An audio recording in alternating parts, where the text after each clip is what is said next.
இங்கே பாருங்கப்பா, அந்த மூட்டையில் இருந்த மண்ணில் அந்த சக்கரவள்ளி கிழங்கு தன்னால் முளைச்சிச்சின்னு சொன்னால, அது பாருங்கள் பெருசு பெருசாக கிழங்கு வச்சுருக்கு. அதை நம்ம எடுத்து பார்க்க போகிறோம் எவ்வளோ கிழங்கு இருக்குது என்னன்னு.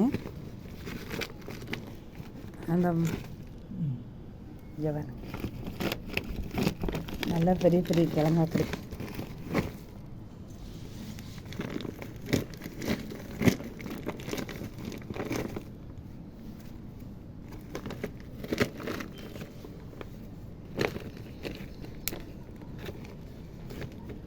இதெல்லாம் சின்ன சின்னதாக இப்படிலாம் வச்சுருக்கு. இது எடுத்துக்கமா எடுத்துருவோம் எல்லாத்தையும்.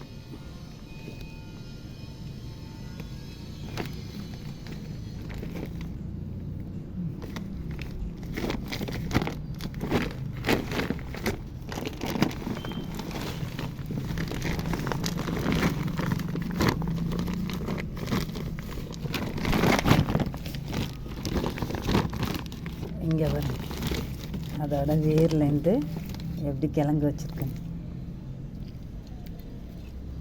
நல்ல 1 கிலோ கிழங்கு கிடச்சிருக்குங்க. நீங்களும் சக்கரவள்ளி கிழங்கு கொடி ஏதாவது கிடச்சிச்சின்னா வச்சு விடுங்க. அந்த இன்னொரு துண்டு கிடக்கு.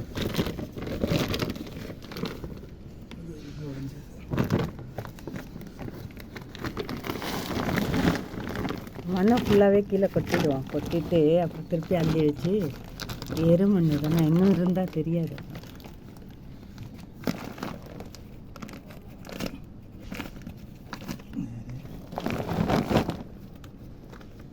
க்ரோ பேக் இல்லைன்னாலும் இந்த மாதிரி முட்டையில் வச்சா கூட வளர மாட்டிருக்கு.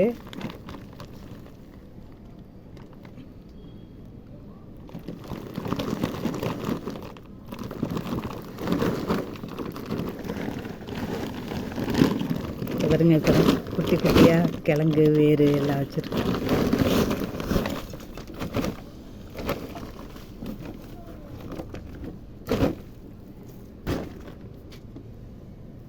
இங்கே ஒரு பெரிய கிழங்கு ஒன்று இருக்குது.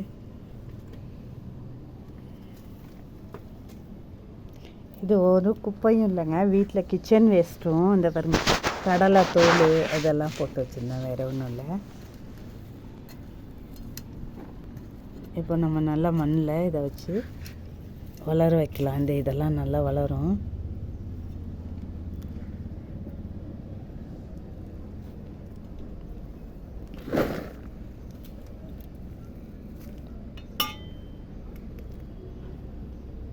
நிறைய வேறு விட்டுருந்து. ஓகே ஃப்ரெண்ட்ஸ், நாங்கள் அது சக்கரவள்ளி கிழங்கு இல்லை போல் வேறு ஏதோ காட்டு செடின்னு சொல்லிட்டு தண்ணி ஊற்றாமல் வேற விட்டுட்டோம். அதனால தான் சரி நோண்டியாவது பார்த்துருவோம், ஒரு வாட்டி நோண்டி பார்த்தா தானே தெரியும்னு சொல்லிட்டு இன்றைக்கி நோண்டிட்டோம். சரி வாங்க, இனிமேல் திருப்பி ஒரு வாட்டி நட்டு வைக்கலாம். அதே மூட்டையில் மண் போட்டு நட்டுருவோன்னு இருக்கேன். ஓகே ஃப்ரெண்ட்ஸ், தேங்க்ஸ் ஃபார் வாட்சிங்.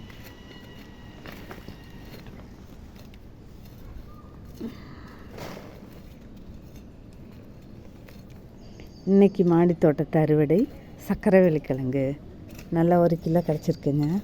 ஒன்றும் பூச்சியெல்லாம் இல்லை. நான் கூட பயந்தேன், அது குப்பை மண்ணில் வளர்ந்துருக்கே ஒரு வேளை கிழங்கு பூச்சியாக இருக்குமோன்னு. பூச்சியெல்லாம் இல்லை, கிழங்கு சூப்பராகவே இருக்குது. ஓகே ஃப்ரெண்ட்ஸ், தேங்க்ஸ் ஃபார் வாட்சிங். அந்த வேரெல்லாம் எடுத்து வைங்க, எடுத்து நடுவோம். வரேன் நல்லா மண் போட்டு.